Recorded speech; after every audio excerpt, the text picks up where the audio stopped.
18వ శతాబ్దం చివరిలో దక్షిణ భారతదేశం అంతటా ఫిరంగుల మోత, కత్తుల మెరుపులు, మందుగుండు వాసన వ్యాపించుండేవి. ఆ యుద్ధ జ్వాలల మధ్య బ్రిటిష్ వారి వెన్నులో వణుకు పుట్టించిన ఒక పేరు మారుమోగుతుండేది.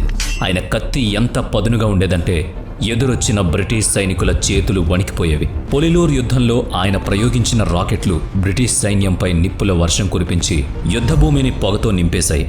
ఒక భారతీయ ఆయుధం వల్ల బ్రిటిష్ వాళ్లు అంత భారీ నష్టాన్ని చవిచూడడం అదే మొదటిసారి.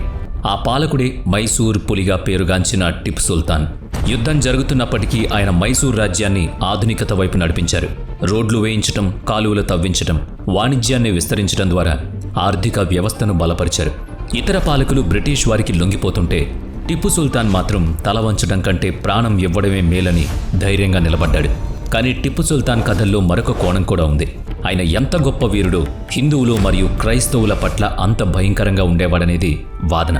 ఆయనను ఒక క్రూరమైన జిహాదీగా, వేల కొద్దీ హిందువులను, క్రైస్తవులను బలవంతంగా ఇస్లాంలోకి మార్చిన పాలకుడిగా కొందరు వర్ణిస్తారు. కొడుగు ప్రాంతంలో దేవాలయాలను ధ్వంసం చేయడం, చర్చిలను కాల్చడం, నగరాల పేర్లు మార్చడం వంటివి జరిగాయని చెబుతారు. అవిశ్వాసుల పాలిట నా కత్తి పిడుగు లాంటిదని ఆయన కత్తిపై రాసుండేది. ఆయన లేఖల్లో జిహాద్ ప్రస్తావన, దర్బారులో పర్షియన్ నిబంధనలు ఉండేవని అంటారు. మరి టిప్పు సుల్తాన్ నిజంగా ఎవరు? భారతదేశంలో ఆధునిక రాకెట్లను ప్రవేశపెట్టిన దార్శనికుడా, లేక మత మార్పిడులకు పాల్పడిన వివాదాస్పద పాలకుడా, దేశభక్తుడిగా లేక చరిత్రలో నిలిచిపోయిన ఒక కఠినమైన పాలకుడా? 18వ శతాబ్దం మధ్యలో దక్షిణ భారతదేశం క్లిష్ట పరిస్థితుల్లో ఉండేది. మరాఠాలు, నిజాంలు, బ్రిటిష్ ఈస్ట్ ఇండియా కంపెనీ వంటి శక్తుల మధ్య మైసూర్ రాజ్యం పోరాడుతూ ఉండేది. ప్రతి మూలాన కుట్రలు జరుగుతూ ఉండేవి. భారతదేశ సంపదను దోచుకోవడానికి బ్రిటిష్ మరియు ఫ్రెంచ్ వాళ్లు పోటీ పడేవారు. సరిగ్గా ఇలాంటి సమయంలో 1750 నవంబర్ 20న దేవనహళ్లిలో ఒక సైనిక నాయకుడి ఇంట్లో టిప్పు సుల్తాన్ జన్మించాడు. పుట్టినప్పుడు ఆయనకు సుల్తాన్ ఫతే అలీ అని పేరు పెట్టారు. కానీ స్థానిక ముస్లిం సాధువు టిప్పు మస్తాన్ ఔలియా పేరు మీద ఆయన్ను టిప్పు సుల్తాన్ అని పిలిచేవాడు.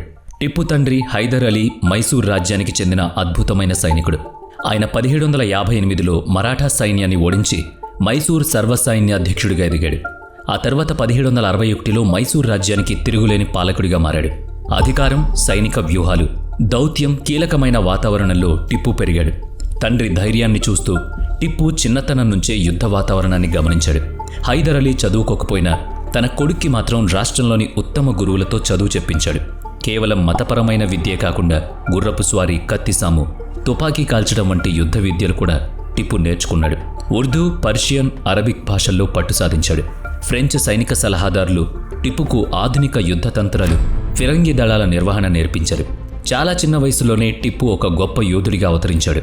అదే సమయంలో బ్రిటిష్ ఈస్ట్ ఇండియా కంపెనీ భారతదేశంలో బలపడుతోంది. మైసూరు వాళ్ల ఆశలకు అడ్డుగా మారింది. దాంతో బ్రిటిష్ వారు మరాఠాలు, హైదరాబాద్ నిజాంతో కలిసి మైసూర్పై దాడికి ప్రణాళిక చేశారు. ఈ మూడు శక్తులను మైసూర్ ఒంటరిగా ఎదుర్కోవాల్సి వచ్చింది. 1767లో మొదట ఆంగ్లో మైసూర్ యుద్ధం జరిగింది. ఇందులో హైదర్ అలీ తన 16-17 ఏళ్ల కొడుకు టిప్పును కూడా భాగం చేశాడు. ఆ చిన్న వయసులోనే యుద్ధభూమిలో అడుగుపెట్టిన టిప్పు తన ధైర్య సాహసాలతో తనకు సామాన్య రాకుమారుణ్ణి కాదని నిరూపించాడు. మలబార్పై జరిగిన దాడిలో కేవలం 2000 నుంచి 3000 మంది సైనికులతో కూడిన చిన్న బృందాన్ని నడిపించాడు. మెరుపు దాడులతో బ్రిటిష్ సైన్యాన్ని ముప్పు తిప్పలు పెట్టాడు. మలబార్ అధిపతి కుటుంబాన్ని భారీ భద్రత ఉన్న కోటలో బంధించి తన తెలివితేటలను చాటుకున్నాడు. ఈ విజయంతో మలబార్ అధిపతి లొంగిపోవడమే కాకుండా స్థానిక నాయకులు కూడా మైసూర్ ఆధిపత్యానికి తలవంచాల్సి వచ్చింది. కొడుకు సాధించిన ఈ విజయం చూసి హైదర్ అలీ పొంగిపోయాడు. వెంటనే టిప్పుకు 500 మంది గుర్రపు దళాన్ని అప్పగించి మైసూర్లోని 5 జిల్లాల పరిపాలనా బాధ్యతను కూడా కట్టబెట్టాడు. టిప్పు ధైర్యాన్ని మైసూర్ గాలి కూడా గమనిస్తోంది. కానీ యుద్ధం ఇంకా ముగియలేదు. బ్రిటిష్ సైన్యం ముందుకొస్తోంది. అసలైన పరీక్ష ఇంకా మిగిలి ఉందని టిప్పుకు తెలుసు. అందుకే ప్రతి రాత్రి తన గుడారంలో మ్యాపులు అధ్యయనం చేసేవాడు. కొత్త వ్యూహాలు రచించేవాడు. తండ్రి సలహాలను గుర్తు చేసుకునేవాడు. ఈ అనుభవం ఆయన్ను మరింత బలవంతుని చేసింది. ఇంత చిన్న వయసులోనే టిప్పుకు వేర్వేరు సైనిక బృందాల నాయకత్వ బాధ్యతలున్నాయి. ఒక యువ రాకుమారుడికి ఇలాంటి అవకాశం రావడం చాలా అరుదు. అదే సమయంలో టిప్పు కేవలం కత్తితోనే కాదు, దౌత్యంతో కూడా పోరాడగలరని నిరూపించుకున్నాడు. మొదట ఆంగ్లో మైసూర్ యుద్ధంలో బ్రిటిష్ వారికి మరాఠాలు, నిజాం మద్దతుండేది. ఈ కూటమిని విడగొట్టి బ్రిటిష్ వారిని ఒంటరి చేయాలని హైదర్ అలీ అనుకున్నాడు.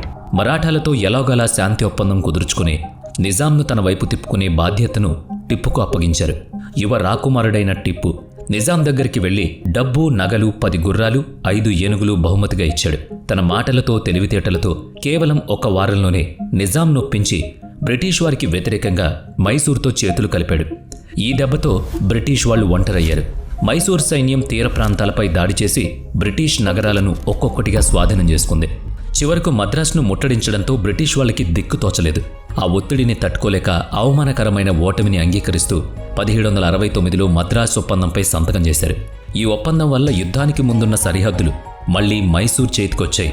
ఇది టిప్పు సాధించిన మొదటి అతిపెద్ద విజయం. ఆయన ఒక గొప్ప యోధుడిగా నిలబెట్టిందదే. మైసూర్ నేల ఇప్పుడు ఆయన ధైర్యాన్ని చూస్తోంది. అయితే మద్రాసు ఒప్పందం బ్రిటిష్ వారికి మింగుడు పడలేదు. వారు లోపల కొత్త కుట్రలు పన్నుతున్నారు. ఈస్ట్ ఇండియా కంపెనీ దురాశ మైసూర్పై వారి ఎత్తుగడలు మళ్లీ యుద్ధానికి దారితీశాయి. బ్రిటిష్ వారి విస్తరణను అడ్డుకోవడానికి హైదర్ అలీ వారి మిత్రపక్షమైన కర్ణాటకపై దాడి చేయడంతో రెండవ ఆంగ్లో మైసూర్ యుద్ధం మొదలైంది. అప్పటికి టిప్పు వయస్సు సుమారుగా 30 ఏళ్లు. యుద్ధ విద్యలో ఆరితేరిన టిప్పు తన తండ్రికి తోడుగా తుఫాన్లా నిలబడ్డాడు. 1780 సెప్టెంబర్లో జరిగిన పొలిలూర్ యుద్ధంలో కల్నల్ విలియం బెయిలీ నేతృత్వంలోని బ్రిటిష్ సైన్యాన్ని టిప్పు తన 10,000 మంది సైనికులతో ఎదుర్కొన్నాడు. టిప్పు సైన్యం దగ్గర మెరుపైన తుపాకులు, పిరంగులు ఉన్నాయి. వారి గుర్రపు దళం కూడా బ్రిటిష్ వారి కంటే చాలా వేగవంతమైంది. కానీ ఈ యుద్ధంలో టిప్పు సుల్తాన్ అతిపెద్ద ఆయుధం ఆయన రాకెట్లు. ఇనుప గొట్టాల్లో మందుగుండు నింపి తయారు చేసిన ఈ రాకెట్లు అత్యంత శక్తివంతమైనవి. అవి 2 కిలోమీటర్ల వరకు వెళ్లి శత్రువులను నాశనం చేయగలవు. మైసూర్ సైన్యంలోని ప్రతి బ్రిగేడియర్లో సుమారుగా 200 మంది రాకెట్ నిపుణులుండేవారు. మొత్తంగా 16 నుంచి 24 బ్రిగేడర్లుండేవి. ఒంటెల మీద నుంచి కూడా రాకెట్లు ప్రయోగించేవారు. ఈ రాకెట్లు వెళ్లి బ్రిటిష్ వారి మందుగుండు సామాగ్రిపై పడ్డంతో భారీ విస్ఫోటనాలు జరిగేవి. బ్రిటిష్ ఫిరంగి దళం పూర్తిగా ధ్వంసమైంది. వందలాది మంది బ్రిటిష్ సైనికులు ఆ మంటల్లో కాలి బూడిదయ్యారు. భయంతో బ్రిటిష్ సైనికులు పారిపోవడం మొదలుపెట్టారు. అదే సమయంలో టిప్పు గుర్రపు దళం మెరుపు వేగంతో దాడి చేసి బ్రిటిష్ సైన్యాన్ని చిన్నాభిన్నం చేసేది. యుద్ధభూమిలో దుమ్ము రేగుతుండగా, పిరంగుల మోత మోగుతుండగా గుర్రంపై స్వారీ చేస్తూ టిప్పు చేసిన గర్జన సైనికుల్లో కొత్త ఉత్సాహాన్ని నింపేది. పొలిలూర్ యుద్ధం భారతదేశంలో బ్రిటిష్ వారికి జరిగిన అత్యంత ఘోర పరాభవం. 4,000 మంది బ్రిటిష్ సైనికుల్లో 336 మంది చనిపోగా మిగిలిన వాళ్లు లొంగిపోయారు. ఇంకొంతమంది పారిపోయారు. ఈ విజయంతో బ్రిటిష్ సైనికుల మనసుల్లో టిప్పు అంటే భయం నాటుకుపోయింది. 5 అడుగుల 7 అంగుళాల ఎత్తు, బలమైన కండలు కలిగిన శరీరం. టిప్పు మైసూర్ అజేయ శక్తిగా అవతరించాడు. శత్రువుల గుండెల్లో రైళ్లు పరిగెత్తించే మైసూర్ పులిగా ఆయన అవతరించాడు. కానీ యుద్ధం ఇంకా ఆగలేదప్పటికీ. ఈ ఓటమితో బ్రిటిష్ వాళ్ళు దిగ్భ్రాంతికి గురయ్యారు. బ్రిటిష్ వాళ్లపై దాడికి కొత్త ప్రణాళిక సిద్ధమైంది. ఇదే విజయానికి ఆరంభం. మైసూర్ స్వేచ్ఛ కోసం పోరాడండి అని టిప్పు తన సైనికులు ధైర్యాన్నిచ్చాడు. ఆయన మాటలు సైన్యంలో కొత్త ఊపిరి పోసేవి. దీని ఫలితంగా 1782లో తంజావూర్ బయట ఉన్న అన్నగుడి వద్ద టిప్పు మరో భారీ విజయాన్ని సాధించాడు. ఫ్రెంచ్ మిత్రుడు జనరల్ లాలీతో కలిసి కల్నల్ జాన్ బ్రాత్వైట్ నేతృత్వంలోని బ్రిటిష్ సైన్యాన్ని 26 గంటల భీకర పోరాటం తర్వాత మోకరిల్లేలా చేశాడు. ఈ విజయం మైసూర్ సత్తాను మరోసారి చాటి చెప్పింది. బ్రిటిష్ వారికి కంటి మీద కునుకు లేకుండా చేసింది. యుద్ధభూమిలో రక్తం ఏరులై పారుతోంది. కత్తులు మెరుస్తున్నాయి. టిప్పు అందరికంటే ముందుండి పోరాడుతున్నాడు. కానీ అదే ఏడాది టిప్పు జీవితాన్ని మార్చేసిన ఒక సంఘటన జరిగింది. క్యాన్సర్తో బాధపడుతున్న ఆయన తండ్రి హైదర్ అలీ 1782 డిసెంబర్ 7న మరణించాడు. చనిపోయే ముందు హైదర్ అలీ తన కొడుకు టిప్పుకు చివరి లేఖ రాశారు. నీ దారిలో బ్రిటిష్ వారి పెద్ద అడ్డంకి. వారి ఆయుధాలతోనే వారి బలాన్ని విచ్ఛిన్నం చేయి. ఫ్రెంచ్ వారి సాయం తీసుకో, కానీ జాగ్రత్తగా ఉండు అని అందులో రాసుంది. ఈ మాటలను గుండెల్లో పెట్టుకుని 1782 డిసెంబర్ 29న టిప్పు సుల్తాన్ మైసూర్ సింహాసనాన్ని అధిష్ఠించాడు. తండ్రి మరణం తర్వాత టిప్పుపై భారీ బాధ్యత పడింది. యుద్ధం ఇంకా ముగియలేదు. ఆశ్చర్యకరంగా నిజాం, మరాఠాలు మళ్లీ బ్రిటిష్ వాళ్లతోనే చేతులు కలిపారు. అయినా సరే టిప్పు సుల్తాన్ గొప్ప నాయకత్వంతో రెండవ ఆంగ్లో మైసూర్ యుద్ధం చివరి వరకు పైచేయి సాధించాడు. 1784లో ఈ యుద్ధం ముగిసింది. ఈస్ట్ ఇండియా కంపెనీ మరియు టిప్పు మధ్య మంగళూరు ఒప్పందం జరిగింది. దీని ప్రకారం ఇద్దరూ ఆక్రమించుకున్న ప్రాంతాలను, ఖైదీలను తిరిగి ఇచ్చేయడానికి అంగీకరించారు. టిప్పు అధికారంలోకి వచ్చినప్పుడు ఆయన ముందున్న సవాళ్లు పర్వతాలంత ఎత్తులో ఉన్నాయి. కానీ టిప్పు కేవలం సైన్యాన్ని నడపడమే కాకుండా మైసూర్ రాజ్యాన్ని ఆధునిక మరియు సంపన్న రాజ్యంగా మార్చాలని నిర్ణయించుకున్నాడు. బలమైన సామ్రాజ్యానికి సైనిక శక్తి పునాది అని ఆయనకు తెలుసు. యుద్ధ వాతావరణంలో కూడా ఆయన సంస్కరణలకు గురిపెట్టాడు. సైనికులకు, వ్యాపారులకు, రైతులకు జీవనాడి లాంటి రోడ్లను నిర్మించాడు. దీనివల్ల పల్లెలు నగరాలతో అనుసంధానించబడ్డాయి. ఆనకట్టలు, కాలువలు కట్టించి ప్రాంతాన్ని సస్యశ్యామలం చేశాడు. వ్యవసాయాన్ని ప్రోత్సహించి రైతులకు కొత్త జీవనాన్నిచ్చాడు. పట్టు పరిశ్రమలు ఆయన తెచ్చిన విప్లవం చరిత్ర సృష్టించింది. చైనా నుంచి పట్టుపురుగుల గుడ్లను దిగుమతి చేసుకుని మైసూర్ను పట్టు ఉత్పత్తి కేంద్రంగా మార్చేశాడు. మైసూర్ పట్టు చీరలు ప్రపంచవ్యాప్తంగా గుర్తింపు పొందాయి. ఆర్థిక వ్యవస్థ వేగంగా అభివృద్ధి చెందింది. అలాగే బంగారం, వెండి, రాగి నాణేలపై మైసూర్ పేరు చిహ్నంతో కొత్త కరెన్సీ విధానాన్ని టిప్పు సుల్తాన్ ప్రవేశపెట్టాడు. సైనిక రంగంలో కూడా విప్లవాత్మక మార్పులొచ్చాయి. మైసూర్ రాకెట్లను మరింత అభివృద్ధి చేశారు. ఒకేసారి వందల రాకెట్లను ప్రయోగించే సాంకేతికతను సాధించారు. బ్రిటిష్ వారికి ఈ రాకెట్లు అత్యంత భయంకరమైన ఆయుధాలుగా మారాయి. తర్వాత కాలంలో బ్రిటిష్ వాళ్ళు ఈ రాకెట్లను అధ్యయనం చేసి ఆధునిక మిలిటరీ రాకెట్స్ని తయారు చేశారు. మైసూర్ గడ్డపై పుట్టిన ఈ నిప్పుల వర్షమే నేటి ప్రపంచ క్షిపణి సాంకేతికతకు పునాది అని చెప్పొచ్చు.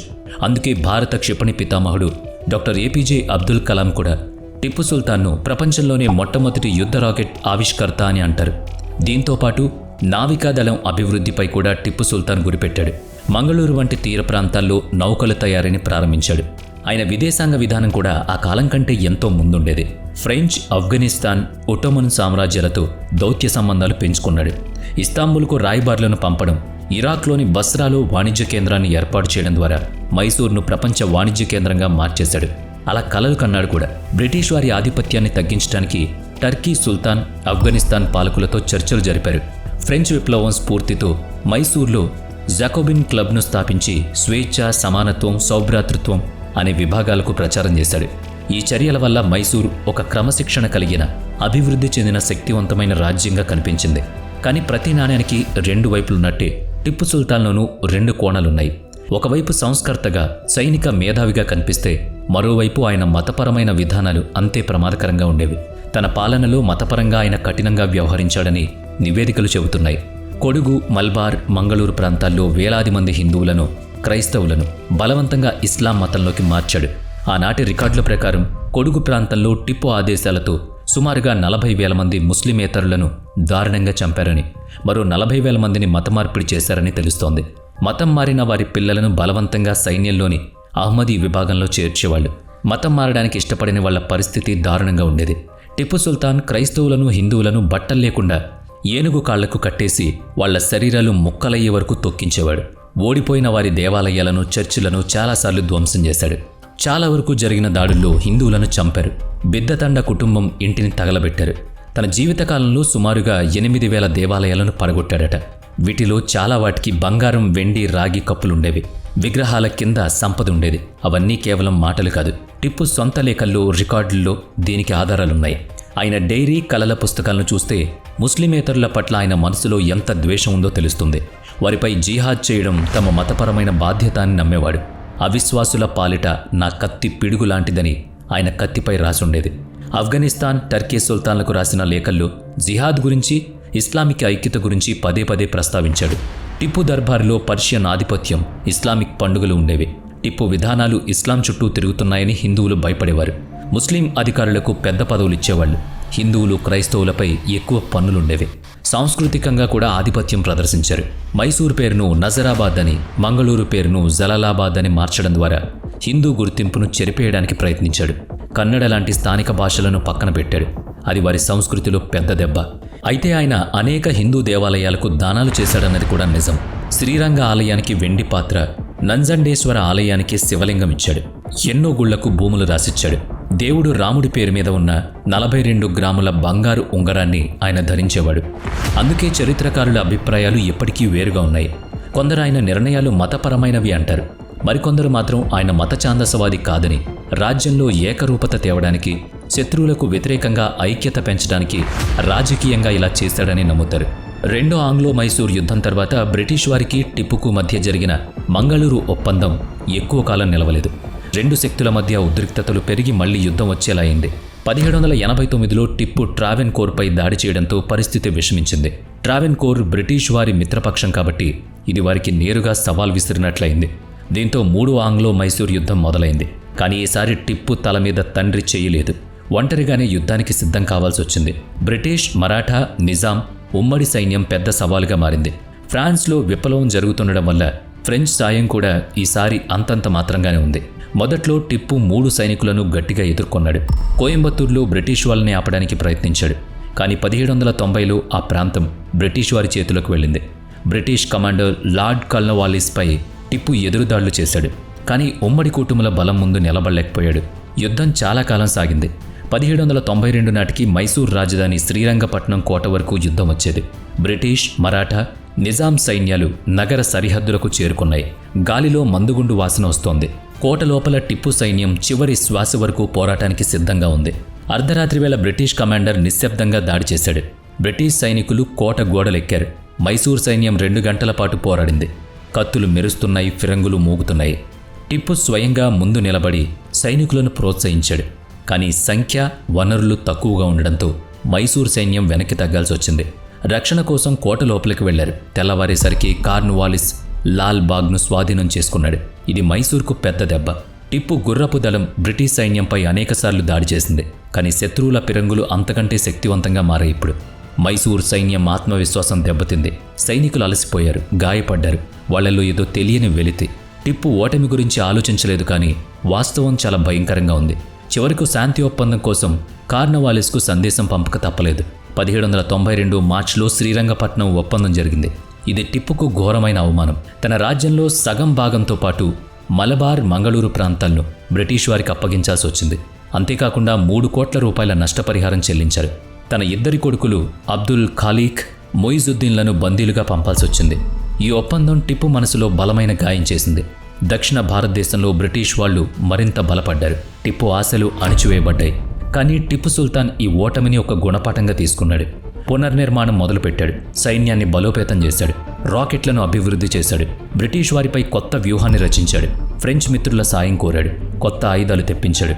మైసూర్ ఆర్థిక వ్యవస్థను తిరిగి గాడిన పెట్టడానికి అనేక మార్పులు కూడా జరిగాయి. ఇప్పుడు సైనికుల్లో మళ్లీ ఉత్సాహం నింపాడు. టిప్పు సుల్తాన్ బతికున్నంతకాలం మైసూర్ బతికుంటుందని, ఆత్మగౌరవం నిలుస్తుందని సైనికులకు తెలుసు. కానీ బ్రిటిష్ వాళ్ళు కూడా ఇప్పుడు బాగా బలపడ్డారు. చివరి పోరాటం ఎంతో దూరంలో లేదు. ఎందుకంటే టిప్పు ఫ్రెంచ్ వారితో పొత్తు పెట్టుకుని బ్రిటిష్ ఆధిపత్యాన్ని అంగీకరించడానికి నిరాకరించాడు. లార్డ్ వెల్లెస్లీ దీనిపై ఆందోళన చెందాడు. టిప్పును లొంగదీసుకోవడానికి 1799లో మరాఠాలు నిజాంలతో చేతులు కలిపాడు. దీంతో 4వ ఆంగ్లో మైసూర్ యుద్ధం మొదలైంది. మైసూర్ సరిహద్దుల్లో మళ్లీ యుద్ధ జ్వాలలు రగిలాయి. టిప్పు దగ్గర ఇప్పుడు 30,000 మంది సైనికులు ఉన్నారు. కోట లోపలే ఉండి రక్షణాత్మక వ్యూహాన్ని అమలు చేశాడు. ప్రతి రాత్రి టిప్పు తన సైనికులను కలిసి ధైర్యం చెప్పేవాడు.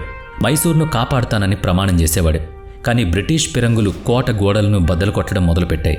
1799 ఏప్రిల్ నాటికి టిప్పు పిరంగులు చాలా వరకు ధ్వంసమయ్యాయి. 1799 మే 3 నాటికి బ్రిటిష్ కూటమి పిరంగులు కోటకు 350 మీటర్ల దూరంలోకి వచ్చాయి.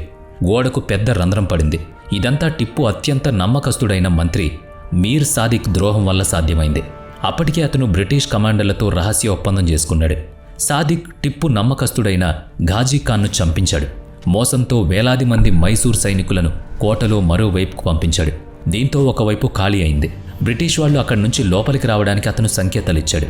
ఇలా మీర్ సాదిక్ చేసిన ద్రోహం యుద్ధ ఫలితాన్నే మార్చేసింది. భారతదేశ చరిత్రలో అతిపెద్ద ద్రోహాల్లో ఇది కూడా ఒకటి. అయితే ఈ విషయం టిప్పు సుల్తాన్కు అప్పటి వరకు తెలీదు. ఆయన యుద్ధానికి సిద్ధమవుతూనే ఉన్నాడు. జ్యోతిష్యులను సంప్రదించగా రేపటి రోజు మీకు మంచిది కాదని కూడా హెచ్చరించారు. సుల్తాన్, గ్రహాలు మీకు వ్యతిరేకంగా ఉన్నాయని చెప్పారు. కానీ టిప్పు నవ్వి, నా అదృష్టం నా కత్తిలో ఉంది, గ్రహాల్లో కాదు అన్నాడు.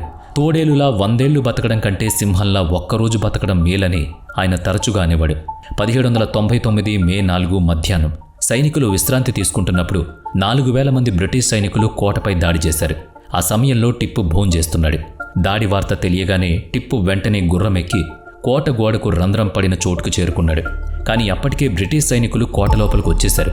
యుద్ధ భూమిలో రక్తం ఏరులై పారుతోంది. టిప్పు అందరికంటే ముందు నిలబడి కత్తితో శత్రువులను నరుకుతున్నాడు. ఈ క్రమంలో ఆయనకు 2 కత్తిపోట్లు, ఎడమ భుజానికి ఒక తుపాకీ తోట గాయమైంది. శరీరం నుంచి రక్తం కారుతోంది. అయినా అతని ధైర్యం నిలబడింది. ఆయుధాలు వదల్లేదు, నరకటం ఆపలేదు. తీవ్రంగా గాయపడిన బ్రిటిష్ సైన్యంతో పోరాడుతూనే ఉన్నాడు. ఇంతలో ఒక బ్రిటిష్ సైనికుడు దూరం నుంచి ఆయన నుదుటిపై కాల్చాడు. టిప్పు నేలకూలాడు. కానీ చేతిలో ఉన్న కత్తి మాత్రం జారవిడచలేదు. కాసేపటికి మైసూరు పులి శాశ్వతంగా కన్నుమూసింది. తన రాజధానిని రక్షించుకుంటూ టిప్పు సుల్తాన్ వీరమరణం పొందాడని చెప్పారు. ఆయన కొడుకులను వెల్లూరు కోటలో ప్రవాసానికి పంపారు. మైసూర్ రాజ్యాన్ని బ్రిటిష్ వాళ్లు మరియు నిజాం పంచుకున్నారు. టిప్పు తలపాగా కత్తిని లార్డ్ కార్న్వాలిస్కు బహుమతిగా ఇచ్చారు. ఆయన మరణంతో భారతదేశంలో బ్రిటిష్ వారికి వ్యతిరేకత లేకుండా పోయింది. ఆ కాలంలో చాలామంది పాలకులు బ్రిటిష్ వారికి తలవంచితే ప్రాణం పోయినా తలవంచని ఏకైక పాలకుడు టిప్పు సుల్తాన్ కూడా. చివరి శ్వాస వరకు పోరాడారు కాబట్టి చరిత్రలో ఇప్పటికీ టిప్పు పేరు వినిపిస్తూనే ఉంటుంది. ఏదేమైనా కూడా టిప్పు సుల్తాన్ చేసిన ద్రోహాలు హిందువులు మాత్రం ఎప్పుడూ మర్చిపోరు. ఎందుకంటే పోరాటంలో యోధుడే కానీ నిజంగా ఇలాంటి మత ఛాందసవాదంలో మాత్రం మచ్చ తెచ్చుకున్న మూర్ఖుడు. వీడియో నచ్చితే లైక్ చేయండి, షేర్ చేయండి. ఇప్పటివరకు మన ఛానల్ని సబ్స్క్రైబ్ చేయనట్లయితే ఇప్పుడే సబ్స్క్రైబ్ చేసుకుని పక్కనే ఉన్న బెల్ ఐకాన్పై క్లిక్ చేయండి. నెక్స్ట్ వీడియోలో మళ్ళీ కలుద్దాం. Thanks for watching.